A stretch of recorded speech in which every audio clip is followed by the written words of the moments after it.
Welcome everybody, and good morning to those of you that are listening from the UK and Europe, and a very good afternoon to those of you in the Middle East, Singapore, Hong Kong and the Asian region. My name is Ed Reed-Cutting, and I have to say that I'm very excited about the next 60 minutes. But before all the excitement, we're going to carry out a quick poll. And at the same time, I'm going to go through a few housekeeping points. But just before we put the poll up, let me just be clear about what ESG investing is.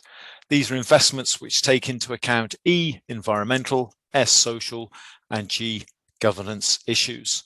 So a simple question is now going to appear on your screen. And at the same time, I'm going to go through a couple of housekeeping points. Now, you'll all be familiar with this by now, but we've muted all the microphones. We've turned off cameras so that everybody can have a good experience. Obviously, with no microphones, you can't ask questions. So I'd like to point out that there is a Q&A button. And as we go along, please do ask questions, and then we'll try and pick up as many as we can at the end. For those that we can't, as long as they haven't been sent in anonymously, then we'll answer them afterwards, or please feel free to email us. A copy of the slides will be available if requested in the feedback form, and this form will be sent out following the presentation. Also available will be a recording of the presentation. You can either request that, but we'll also add it to our back catalogue, and you'll be able to search online. If you go onto YouTube and put in the Fry Group, then a series of our videos will come up. As I like to say, we may be 120 years old, but we're very 21st century. So what I'd like to do now is have a look at the answers to the questions, but as I still have an answer up here, I can't see the answers. So those answers should be shared with us. So quite a few of you already with the program, a few who I hope we'll be able to turn today, and a couple of skeptics who I also hope will change their minds and become much more ESG friendly at the end of the presentation. Of course, we'd love to speak with all of you at some stage about how we can help you with the ESG side of life. To start us off now, we're going to play a short video, thanks to our friends at WWF, which I think sums up the situation, which we hope in part to address today.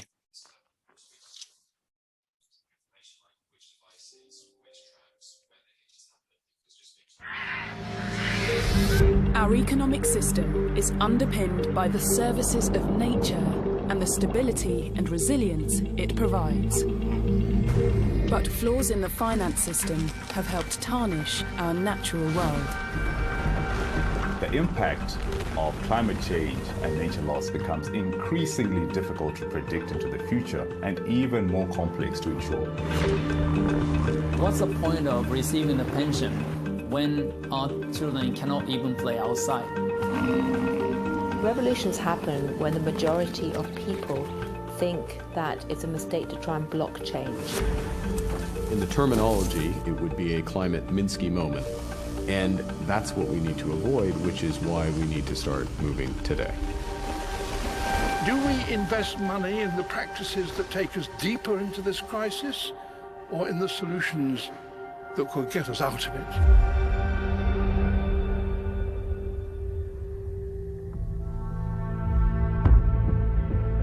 Our finance sector has unwittingly bankrolled the destruction of the very natural systems it relies upon. Since the Paris Accord was signed in 2015, banks globally have continued to invest $1.9 trillion into the fossil fuel industry, and that's despite knowing where that's leading and what the consequences are. The financial system is not doing a great job of distinguishing between good and bad growth. Putting ourselves on a trajectory to devastate the natural world and our way of life forever. But our future doesn't have to be this way. Our finance system needs systemic change. The financial sector is an enormously powerful and effective force and can be a force for good.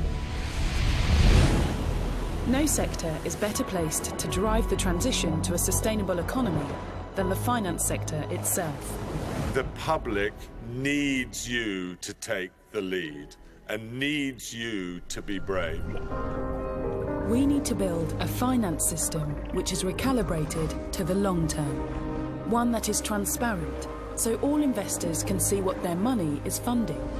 And one that takes climate, nature, and social development into account in all financial decisions. The finance sector plays a crucial role in the fight against climate change, but it cannot do it alone. We need a coordinated response across many sectors: government, energy, technology, the legislative and regulatory environment, bringing all these together to make a meaningful impact. The thing that gives me hope is that people are rethinking how capitalism should be structured at the top table. It's huge. And if they're successful, then we will live in a much more sustainable future. If they do not succeed, then the economies will collapse and civilization itself is at risk. As we navigate our way through the biggest economic crisis since the Second World War, the existential threats from climate change and nature loss are still looming. Now is the moment to reframe our idea of value and build a new system.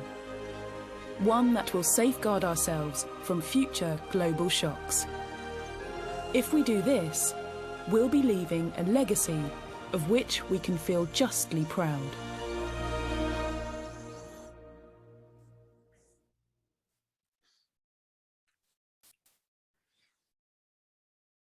If we do this, we will be leaving a legacy of which we can feel justly proud. So just to repeat, I'm Edry Cutting. I run the Fry Group's Belgian office based in Brussels in the heart of Europe. And for the sake of transparency, I'm proud to say that I look after the pension of the 70 or so employees of the WWF Brussels office. Now, I've not quite been with the Fry Group man and boy, but in one guise or another, I'm now in my 25th year and remain as enthusiastic as ever, especially about all things ESG. We are, as the clip explained, at an inflection point, and this was evident before the pandemic, with the European Commission, based here in Brussels, launching its Green Deal in December 2019. Now joined by Boris Johnson, President Biden, and the Chinese all setting tougher targets. And here's the thing, governments are now willing to throw money at this like nothing we've ever seen before. So to give us some background to the regulatory impact and the certification regime that's coming out of this, as well as the extent of the money involved, I'm delighted to welcome Justine Leigh-Bell, who's Deputy CEO at the Climate Bonds Initiative, an international investor-focused not-for-profit. They're the only organization that are working solely on mobilizing the $100 trillion US bond market for climate change solutions. So let me just repeat that again, $100 trillion US bond market. Now, you may not have come across the CBI before, but they're like the proverbial yellow car. And from now on, if you read the press and it's something to do with climate change and finance, you're more than likely to spot a quote from the CBI. So at one end, we've got the macro, and then at the other end, we've got businesses that are looking to green themselves and put in place practices to help reduce carbon and other emissions. So after Justine, we're going to be joined by Andy Aitken. Now, Andy runs a telecommunications business, Honest Mobile, and Andy will explain why having a carbon negative business, not just carbon neutral, but carbon negative, is important. The processes that he's been through, including a certification known as B-Corp. And Andy is a B-Corp ambassador. And there's a relevance here to the Fry Group because B-Corp certification is a process on which we are embarking and embracing in full as a business. Basically, we don't just want to talk the talk as we will be now, but we want to walk the walk and set an example, as you would expect from a leading financial services business. B-Corp certification is all about environmental and social and governance, and we'll continue to communicate more on this during the year. So governments at one end, we've got businesses at the other, and then in the middle, we have the large pension funds and investment managers who are actively screening, as well as engaging with companies and voting at company AGMs on a whole range of topics. So our third speaker is naturally an investment manager, Charlotte Yonge. Charlotte runs the Trojan Ethical Fund for Troy Asset Management, and she's going to have the wonderful task of pulling these threads together from an investment perspective and tell us how the stories similar to those of Justine and Andy impact on her and her team's decisions. So that we as investors, well, let me rephrase that, we as people with our families, children, nephews, nieces, godchildren and grandchildren, and knowing the Fry Group client demographic, maybe even a few great-grandchildren, can hopefully leave the planet in a better place than that which we inherited.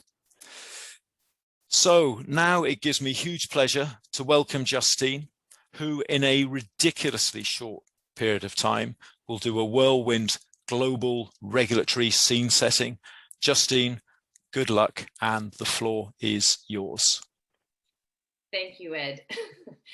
Yes, let's see how I go, but it's a pleasure to be here, and thank you to the Fry Group for inviting me to speak today. And that's an incredible opening that we've seen at the beginning of this webinar, and it holds very true to the kinds of developments that we are seeing in such a short period of time. And in the last 10 years specifically, sustainable finance has really taken off.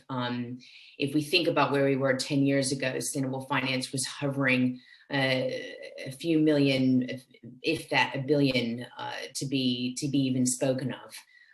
But then the entrance of the green bond, which has really really led the sustainable finance momentum, has been the poster child in the debt capital markets, which does allow for us to start tapping institutional capital, to start driving the right investments to address climate change and other environmental and social issues. So the momentum that was building around ESG, again, 10 years ago, very early days, many people, didn't know what ESG was. ESG had been running very much in parallel, and the green bond serving as that product that can help to start address some of the E and S and G in investors' portfolios. And so the demand for green bonds, being debt products that finance or provide investments to environmental projects, and a lot of them geared towards climate change solutions, has really been taking the world by storm. So in as little as 10 years, we're now over $1 trillion worth of green labeled bonds. From that, and especially on the backdrop of what we've seen last year with the COVID pandemic, has been a ramp up of other labeled debt products such as social, sustainability, and even sustainability linked bonds and loans, where issuers, companies, and banks are committing to investors that they will achieve certain reductions in their emissions profile and operations, producing environmental projects that will bring positive impact, and achieve milestones across the duration of those bond terms. And if they don't, they then owe a higher coupon. They have to pay out to the investor higher than expected. So really, we've seen an incredible shift. So if we look at what the debt capital markets has now started to provide, is a large investment pool of assets and projects that are working towards delivering across our major economic activities of our economies, whether that be transport, bringing low carbon electrification to our transport sectors, moving at scale towards renewable energy, and being able to look at our water systems, our land use systems, and really drive home the investments that are going to have a positive impact on climate and other areas. Now, of course, on the backdrop of all of that has been the need to put in place the appropriate foundations to foster market growth. We did not want to see a market that only had a few years in it. This was a market that had huge opportunity to really drive capital. And so from that would need to be the right frameworks, standards to really govern the market, and ensuring that what is being issued by banks and companies and even governments is holding true to what is being committed on the label, which is that the investments will be made towards those green projects, and they actually are environmental social projects. And so there's been huge work on the back of this in the last 10 years, where Climate Bond Standard in the early days put together a Climate Bond Standard framework and certification scheme. Very simple, looking at the how-to on what is the process as an issuer if you're going to be providing a labeled product to the investment community. Transparency and disclosure is absolutely fundamental. So aside from a normal vanilla bond and the process that you go forward to issuing, what an investor is actually getting is a reporting on the back of that bond during the life term of that bond that the issuer is committing to.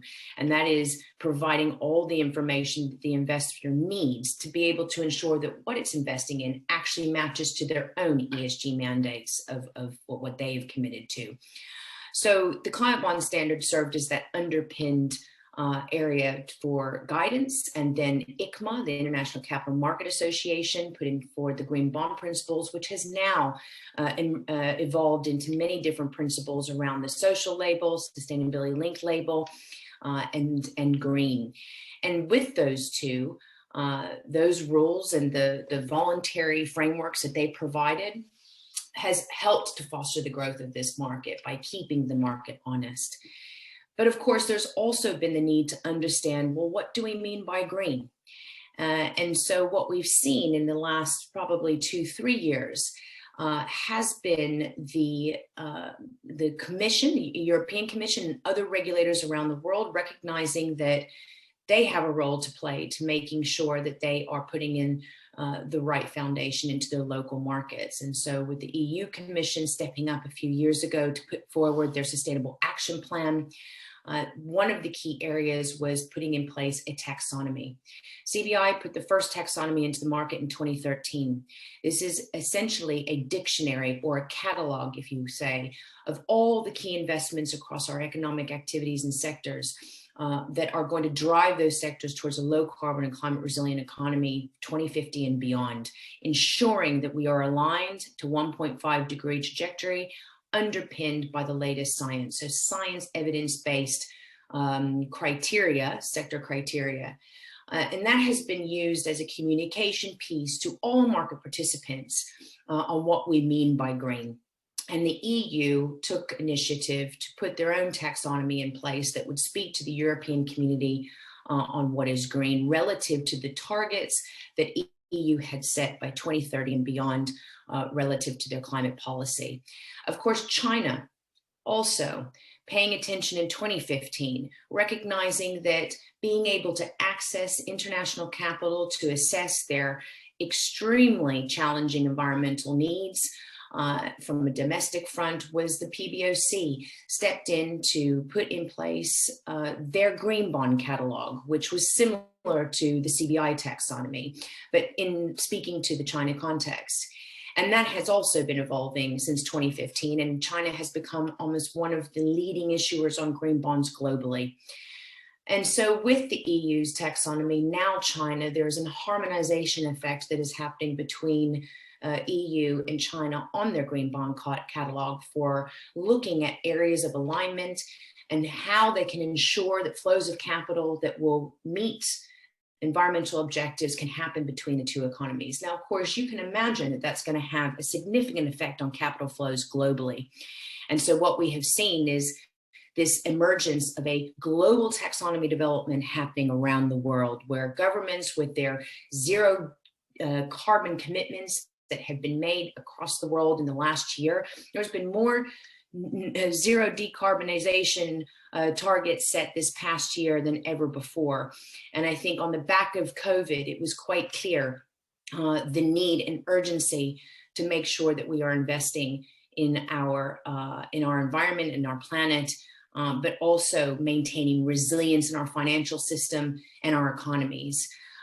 From the effects that the other countries around the world have had, we have seen just recently the announcement in Southeast Asia where the ministers meeting of finance ministers and central bank governors that happens annually have come together to endorse a taxonomy development for the region, of which will come in the form of an ASEAN taxonomy board. And that, of course, will also follow very closely to what's been happening in Europe, what's been happening in China, what's been happening in other countries across Latin America, specifically in Colombia and in Chile, where other taxonomy works are happening.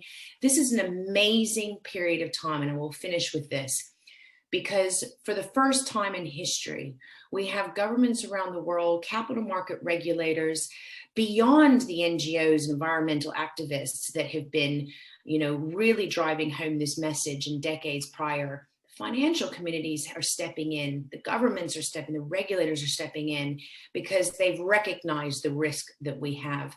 And so the conversation is happening, knowledge exchange and dissemination is happening, and we are going through a convergence over time where hopefully we will all be speaking the same language and moving the investments in the right direction. Thank you, Ed. Hey, I love it. I think that's absolutely brilliant, and just underpins the hope that we all have, and I think was demonstrated in that video. But I hear you talking about purely the sort of activists, but it now is everybody being drawn into this, which I just think is thrilling. So Justine, thanks for that. We're now going to go right to the other end of the spectrum. Andy, welcome along. And what I'd like you to do is just tell us a little bit about Honest Mobile. I know you're going to tell us a bit about B-Corp certification as well, and why running a carbon negative business is important to you and should be important to us as investors. So look forward to hearing. Perfect. Well, thank you very much, Ed. And indeed, thanks to Justine for that last 10 minutes. I just want to tell you a little bit about us at Honest Mobile, what we're doing, but really spend the bulk of my time talking about our journey as becoming a B Corp and how that took me into the world of becoming a B Corp ambassador. So I am here with both of those hats on. So who are Honest Mobile? Let's give you a little bit of context. So we're a challenger mobile phone network. We're based in the UK. But we do have global ambitions. And so as a network, we put the SIM card in your phone, and when you are with us, it says Honest in the top corner of your phone, which we're very pleased with. Last year, we became the UK's first carbon neutral mobile network. And this year we became carbon negative, which means that we're offsetting twice as much carbon as a business as we generate. And we're also the only network in the UK to be a registered B Corp, with the third mobile network in the world to become a B Corp, after one in Austria and one in Afghanistan, which I'm sure nobody would have expected me to say. And I'll spend the bulk of my time talking about B Corps, because I think that's most relevant to this conversation. But I'm pretty sure it will have been clear that as a business, we're serious about ESG, but to the skeptics amongst you, I'm sure you're wondering, well, this all sounds lovely, but does anyone take this seriously? Do investors care? And to sort of alleviate those fears, we've raised VC money from some of the biggest, best investors in the world, and they have embraced the fact we're a B Corp. They're not scared of that. And when we're next fundraising, one of our criteria for going out to raise investment will actually be saying to all of the investors coming into the round, who are you? What are your ESG goals? And what are your credentials in this space? Now, in my very serious Chris Whitty moment, next slide, please. So I talked a little bit about being a B Corp. B Corps are businesses that are helping to tackle some of society's greatest challenges and build an inclusive economy. We're not a distinct type of legal business. In the UK, we're just a regular limited business. But critically, we've made a change to our articles of incorporation to say that alongside profits, we make our decisions with people and with the planet in mind. People means customers, it means employees, it means society at large. Those are really important things to the B Corp movement. B Corps aren't just about sustainability from an environmental perspective, although that is one of the key pillars that we do think about. Next slide. So who are B Corps and how many are there? There's about 4,000 globally. There's now over 500 in the UK, in fact, and it includes some really regular household names like The Guardian, Bulb, Patagonia, I'm sure businesses that everyone's heard of, but also some much smaller businesses like us. Oddbox is a veg delivery company in the UK that's taken off in the last 12 months, fairly predictably. And it includes brands as well as legal entities. So Innocent Drinks is a brand that's now owned by Coca-Cola, one of the sort of big bad boys of the commercial world, I suppose. But you can certify as a brand as well as an entire business. There's also some really rapid growth businesses in there like Brewdog and Allbirds. Those have both gone from 0 to unicorn status in the space of 3 or 4 years in each instance. And for new businesses, the startups in here, it's really about proving that we're doing the right thing and that we're not doing the wrong thing. For more traditional businesses, it's about reviewing practices, seeing what's in place and correcting course, perhaps, if there's some aspects of the business that don't fall in line with the B Corp pillars, which I'm about to get onto. Next slide, please. So what does it mean? What is a B Corp? Well, it's all about triple bottom line reporting, which I expect most people have heard of by now. And so we're legally committed to not just consider our shareholders, but also the impact on broader stakeholders, people, planet, and profit equally. And we colloquially talk about that meaning that we're using business as a force for good. It doesn't matter how big you are, it doesn't matter how small you are, it doesn't matter what you do as a business, you can certify as a B Corp, and you have to do 5 key areas. Think about 5 key areas to certify. You have to score a minimum number of points in each area on their assessment. Those are around governance, around workers, around the broader community, as well as the environment. And now once you've passed that test, you then have to write into your Articles of Association in the United Kingdom that you are going to do those things. You have to get your investor buy-in to do that, obviously, because you need to pass a special resolution to do it. Next slide, please. We've talked a lot, or I've talked a lot about the more consumer-facing businesses, whether that's Bulb or Innocent or us, Honest Mobile, but there's also some much more traditional, much more B2B-based businesses in there, whether that's investment funds like Octopus, whether it's investors like the Fry Group, consulting firms. There's some really traditional businesses that are starting to make this move. Next slide, please. Now, for us, we did it because we wanted to prove to our potential investors that we were taking this stuff seriously. We're a startup. We needed some credibility in the space. And for us, it's not just about sales and marketing. It's not just about speaking to millennials and Gen Z saying, hey, we're here, we're cool. For those people, it's a hygiene factor. They won't buy from an unsustainable brand. You're seeing boycotts actively. And so for us, we thought doing the right thing is the default. And so we wanted to prove to people that we were really doing that. And as a new business, it's easy to do that. You don't have to make mistakes along the way. You just say, we're going to do the right thing.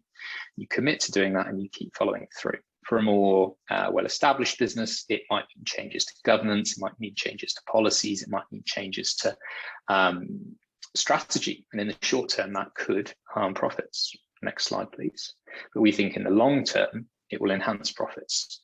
So for us, that means we're carbon negative. At the moment, we're doing that through offsetting. We use some great technologies that suck carbon out of the air and pump it into the ground as stone. We also donate 1% of our revenues, not profit, directly to environmental charities. And we work with charities around the world to plant trees, which is another part of our offsetting. Next slide, please. Now, does it future-proof your business? Well, I certainly think it does. So Ed's already touched on it. You just have to look at what's happening in the US, in China, around climate commitments. And thinking about sustainability undoubtedly future-proofs your business. But it's not just about environmentalism. It might be about paying the living wage. It might be about removing child labor from your supply chain. Now, these things sound like no-brainers. And no consumer would willingly say, I'd prefer a brand with child labor in their supply chain. So removing these things really gives us the ability to differentiate and say to people that we're taking things seriously. Now, it's not all rosy. Danone, which is one of the biggest B Corps, a couple of weeks ago, ousted their CEO, who's been their biggest supporter of the B-Corp movement and of sustainability. And so there is a question about whether investors are really putting their money where their mouth is when it comes to ESG goals. Equally, we're seeing it in the other direction as well. So the Deliveroo IPO a few weeks ago was not participated in by some big investors because there were concerns about some of Deliveroo's employment practices.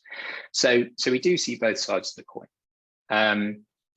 And so for us, we've really thought that by becoming a B Corp, it gives us some credibility in the space. It really proves that we're doing what we say we're doing.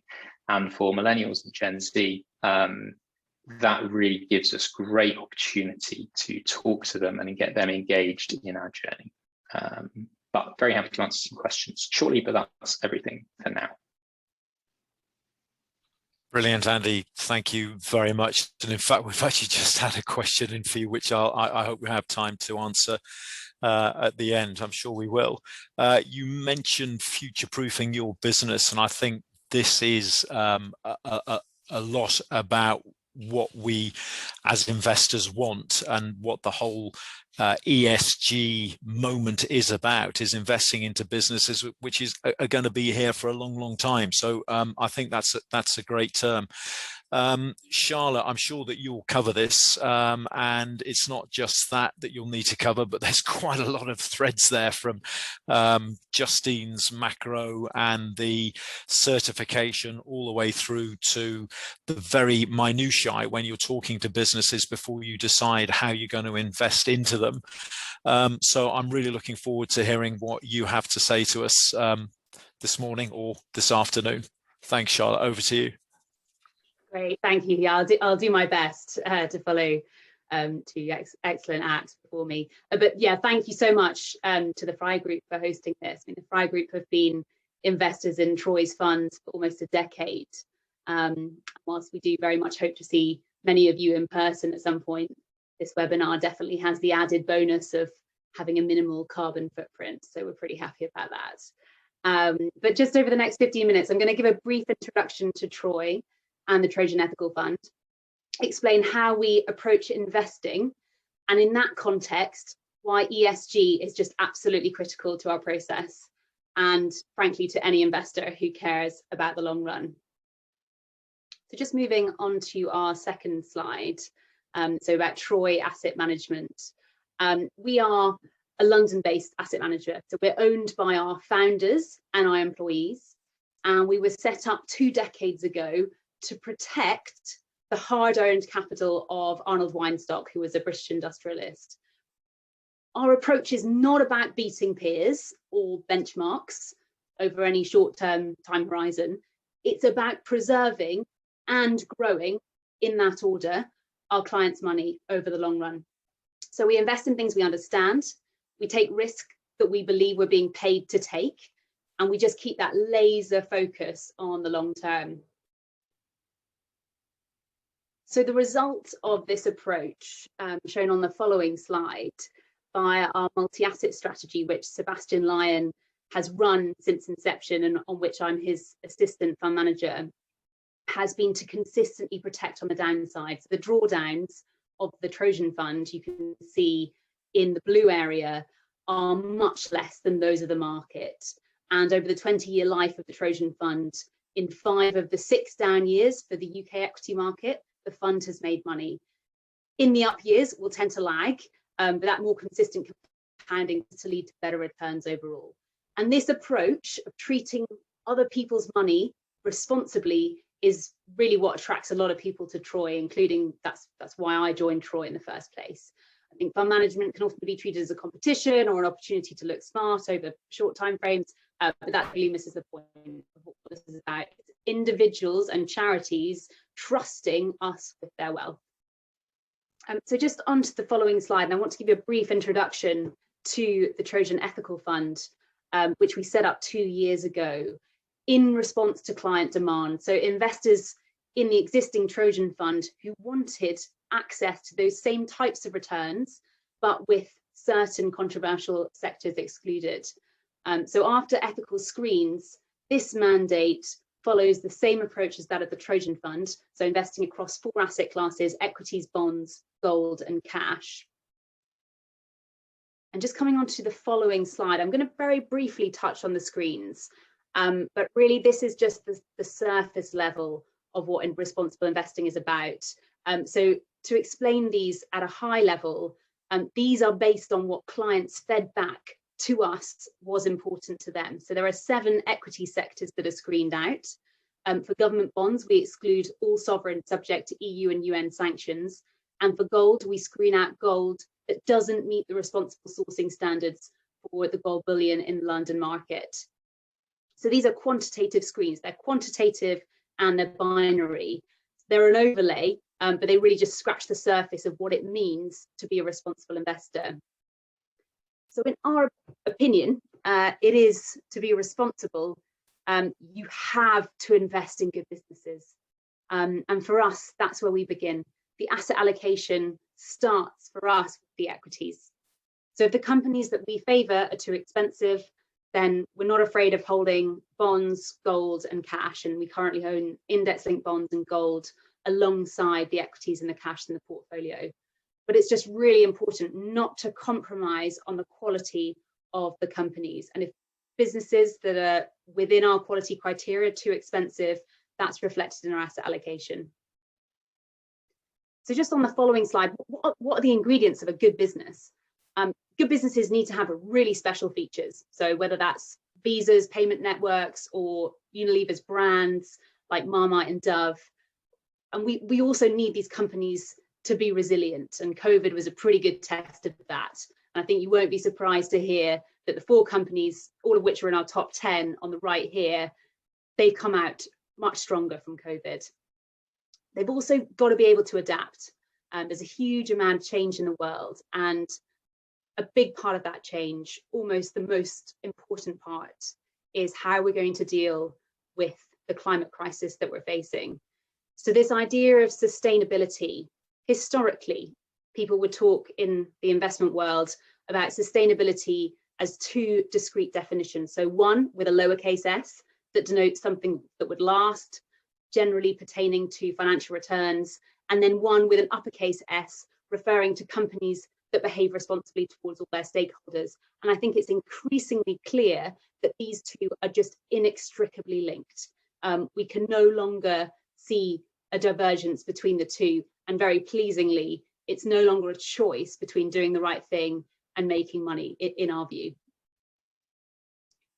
So just on to the following slide, why does ESG matter? Well, if you're a long-term investor, ESG is just the heart of what you've got to focus on.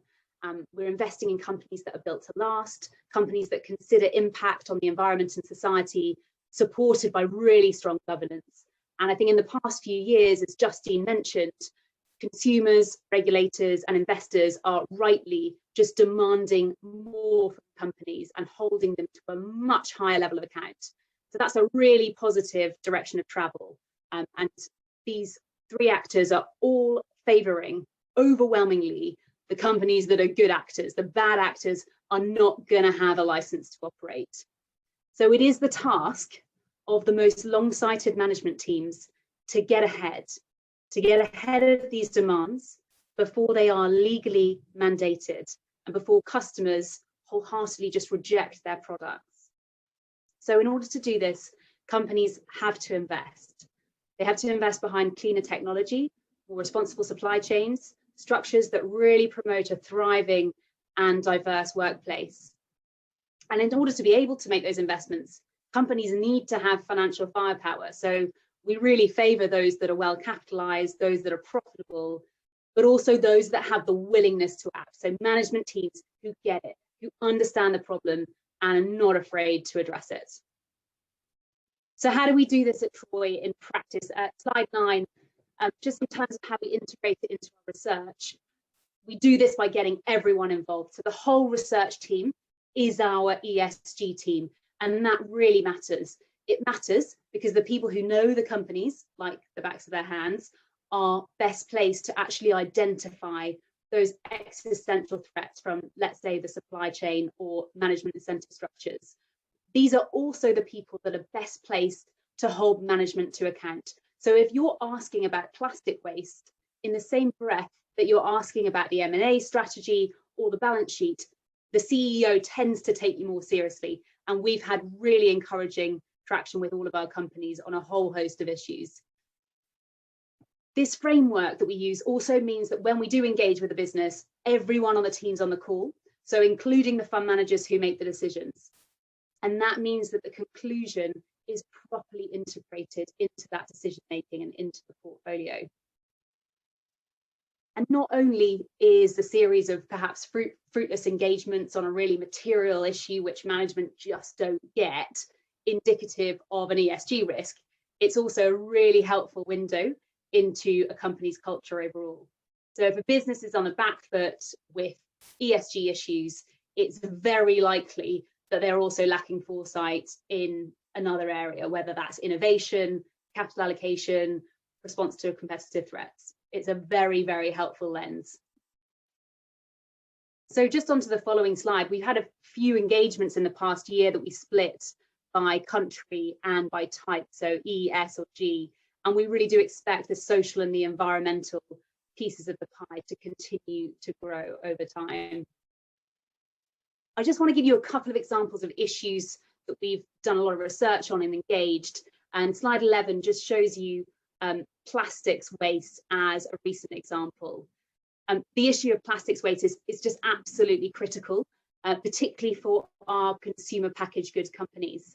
And slide 11 just shows you some of the statistics in terms of the contributions from businesses such as Nestle, which we continue to own, but also Coca-Cola, where we actually engaged with management and sold the shares on the back of that engagement and that research. So Coke, heavily reliant on selling carbonated soft drinks in plastic bottles, but the business has not shown leadership on the issue, and it is one of the largest contributors.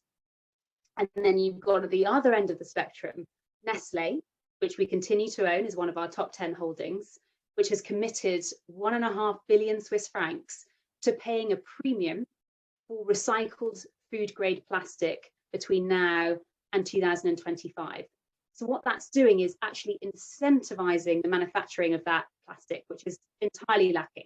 There's just not enough supply of recycled plastic. And in doing that, they are creating an entirely new market.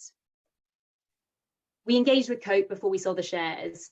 We're continuing to engage with Nestle. And this is the thing with engagement. It's not a one and done. It's an ongoing process. It's also incrementally helpful in terms of our observations as time elapses. And we really noticed that the leadership at Nestle on plastics is echoed very closely with proactivity on a host of other really crucial issues. And these span from gender diversity to climate change. And we're engaging on a number of topics with Nestle, as with all of our businesses. So just moving on to the following slides, carbon and climate change. This is the #1 issue, and our preference for capital light businesses generally does mean that the carbon footprint of the portfolio is significantly below that of the markets.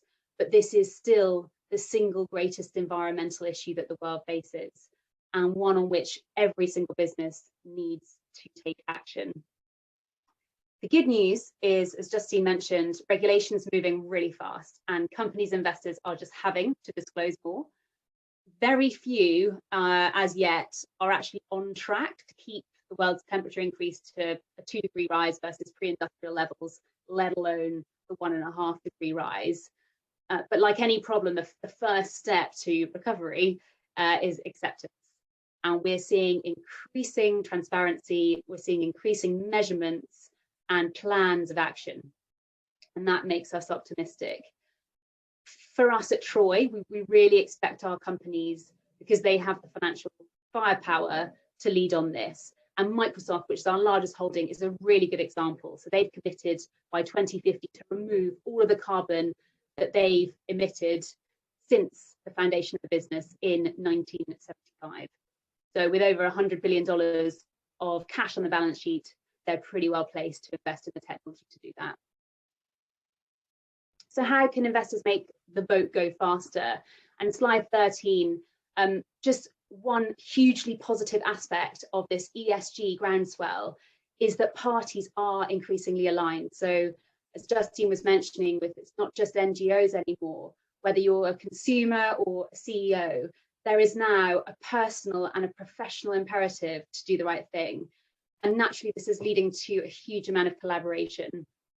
We're involved with collective engagements via organisations like Climate Action 100+, with disclosure initiatives such as the Carbon Disclosure Project, such as TCFD, and we're signatories to standard setting bodies like the UNPRI and the UK Stewardship Code, and these are really helping to set the pace. So finally, the real message to be taken from this is, yes, we are moving in the right direction, but there is a huge amount of work to do. And I think the most important thing to recognise is that this task is massive, it's work in progress, but that we as allocators of capital play a really vital role in actually propelling companies in the right direction. So this slide just shows Troy's work in progress since the company's inception, from voting our shares in the early noughties to launching our first ethical mandate in 2016, and including ESG more recently as part of our remuneration for all of the investment team now. So the reality is this is never going to be job done, and it's really the onus on us to keep driving the agenda, keep holding our companies to account. So just moving on to the final slide to conclude, there is a long way to climb, but I really do believe that the future's bright for companies that are willing to get ahead of the curve. As Andy was saying, there is a huge amount of optimism and positive change at a business level, not just for small businesses, but really the big businesses as well, and they can move the needle if they do the right thing. So there are no doubt reluctant adopters out there, but this is where the world is going. And as a result, the outlook looks pretty bright, I think, for individual investors with a conscience who increasingly will not have to compromise between financial returns and doing the right thing. This is a really, really positive trajectory. So I think when the Fry Group hosts this webinar in 5 years' time, I suspect that rather than being entitled ESG investing, it will just be called investing. Brilliant. Thank you very much indeed, Charlotte. In fact, I just ask all the panel to put on their videos now, because we'll get into the Q&A. I have to be honest, when we go to the supermarket and something is labeled organic, you actually want it to be labeled normal, and everything else should be labeled unorganic. And I guess that's the message with this. And it's certainly what the Fry Group hope is, that we can move all our investments into businesses that are doing good to the planet and are sustainable for the long term. I think the overriding thing for me is that everybody's ending on an upbeat and positive note, which is absolutely brilliant.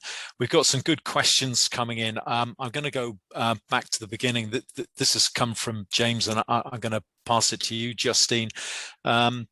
He says, I've read a bit about EU efforts to agree a taxonomy for ESG investments, and you touched on that. Will this become a global standard like GDPR set standards for data protection, or will other economies like China and the US push back?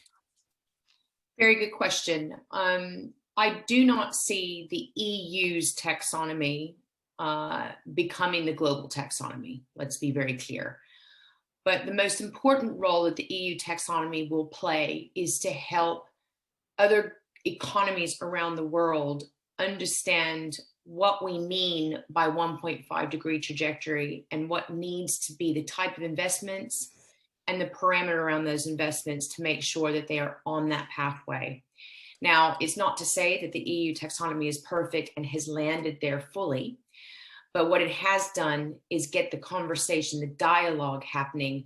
They put in place an international platform for sustainable finance, the IPSF, which will bring other country governments, finance ministries, and regulators together on this platform, where the exchange, the knowledge dissemination will happen on where the EU has landed, why they landed in the way that they did across economic activities, and then of course how other countries will either align to that because they can and their economies are developed to that level to do, or they will have a pathway to get to various parameters. So it's one that is actually creating the evolution and the drive towards getting better clarity on what investments we need to make.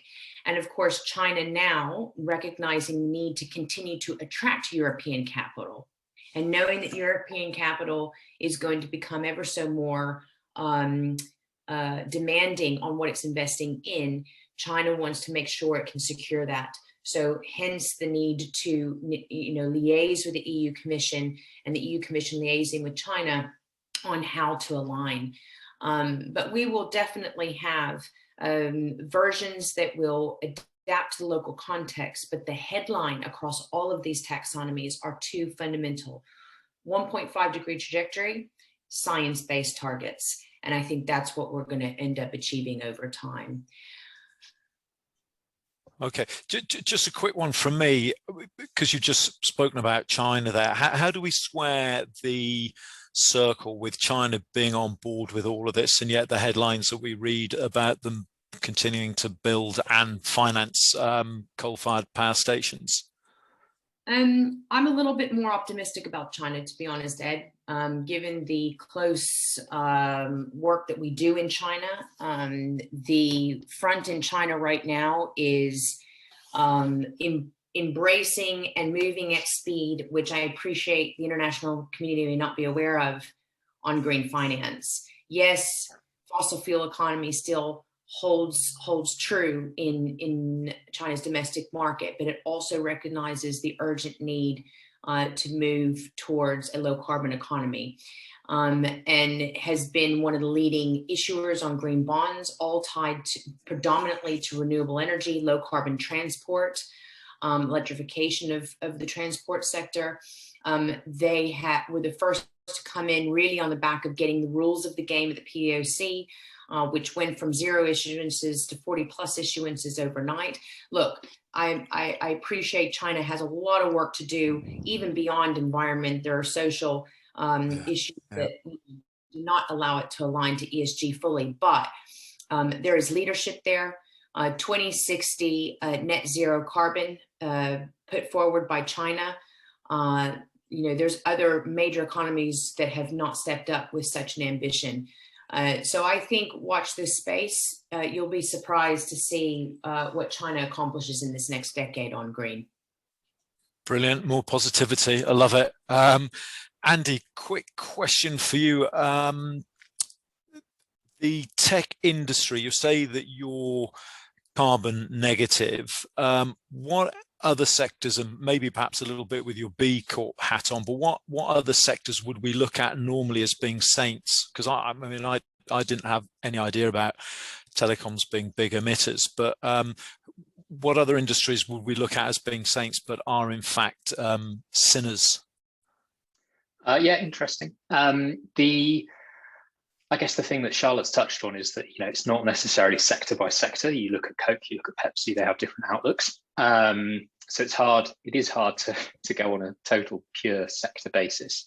But I think one of the ones that is overlooked in many instances is, I suppose, broadly the beauty and cosmetics industry. There's still a lot of single-use plastics. There's still question marks about supply chain. There's often a lot of chemicals used. But likewise, some of the most progressive businesses in the space have been doing good things for 30 years, whether that's The Body Shop or Lush. There are also big, great businesses in that sector. So I don't want to tarnish everyone with the same brush. Yeah, okay, all right, good answer, thank you. Charlotte, an anonymous question for you, and actually, to be honest, it's one that I often ask. When we look at a lot of the European-based sustainable funds, one of their top holdings is often Nestle, but Nestle come with quite a lot of controversy. To use a phrase I just used with Justine about squaring the circle, how do you justify investing into a company like Nestle, which have sort of adverse publicity around them? I mean, I know you gave us the chat earlier about some of the reasons why you would, but how can you justify why you should not? Yeah, it's a great question. It's one that we get asked, to me, as a surprising amount. But that's because we're speaking with Nestle management the whole time, and we're fully in the weeds of what this company is doing, where they are going. ESG is not black and white, so I'm not going to claim that any company is perfect. Yeah. Particularly large companies, there's always going to be a small operation somewhere which frankly needs to improve, and it's really the company's job to make sure it's moving in the right direction.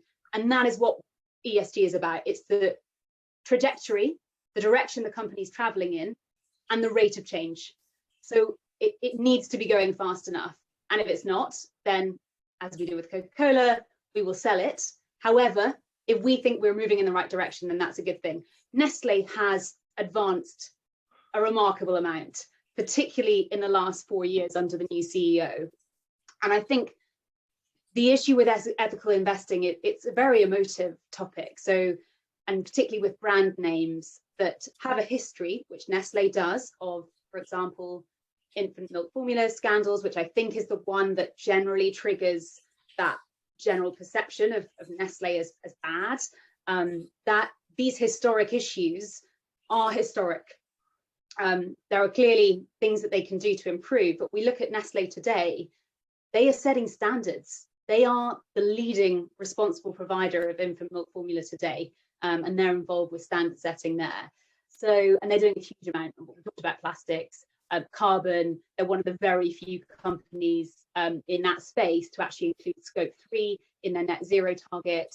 They're doing a huge amount on gender diversity, and that is all being reflected in a faster pace of innovation generally and faster sales for the company. So it's not a sort of either or. They are making investments, but they're not at the expense. I would encourage anybody who has these perceptions of Nestle of old, really to engage with what the business is doing now, because I think it's a really positive force for good, and it's one that can move the needle as the largest food manufacturer globally. Okay, brilliant.